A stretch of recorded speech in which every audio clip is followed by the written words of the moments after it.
রাস্তা নয় যেন মরণফাঁদ।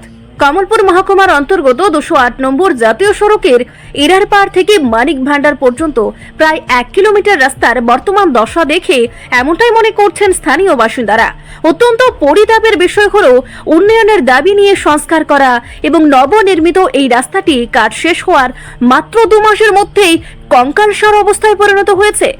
রাস্তার বুক চিরে জেগে ওঠা বড় বড় গর্ত এখন প্রতিদিনের দুর্ঘটনার কারণ হয়ে দাঁড়াচ্ছে।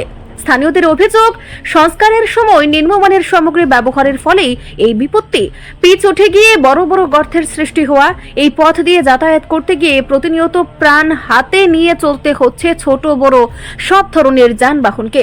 বিশেষ করে বাইক আরোহী এবং মুমূর্ষ রোগীদের নিয়ে যাওয়ায় অ্যাম্বুলেন্সগুলোর দুর্ভোগে চরমে। ধুলোবালির দাপট এবং খানাখন্দের কারণে অনেক চালকই এখন এই রাস্তা দিয়ে চলতে ভয় পাচ্ছেন। বর্ষা নামার আগেই যদি রাস্তার এই হাল হয় তবে ভরা বর্ষায় এই জনপদ কার্যত বিচ্ছিন্ন হয়ে পড়বে বলে আশঙ্কা করা হচ্ছে। উন্নয়নের গাল ভরা প্রতিশ্রুতি সত্ত্বেও মাত্র 2 মাসের মাথায় রাস্তার এমন শোচনীয় দশা ঠিকাদার ও সংশ্লিষ্ট দপ্তরের কার্যকারিতা নিয়ে বড়সড় প্রশ্ন তুলে দিয়েছে। এলাকাবাসীর দাবি, অবিলম্বে দায় সারা মেরামত নয় বরং গুণমান বজায় রেখে বৈজ্ঞানিক পদ্ধতিতে রাস্তাটি পুনরায় সংস্কার করা হোক। প্রশাসনের ঊর্ধ্বতন কর্তৃপক্ষ দ্রুত হস্তক্ষেপ না করলে আগামী দিনে বৃহত্তর আন্দোলনে নামার হুঁশিয়ারি দিয়েছেন মানিক ভান্ডার এলাকার ক্ষুব্ধ নাগরিকরা। এই যে ন্যাশনাল হাইওয়ে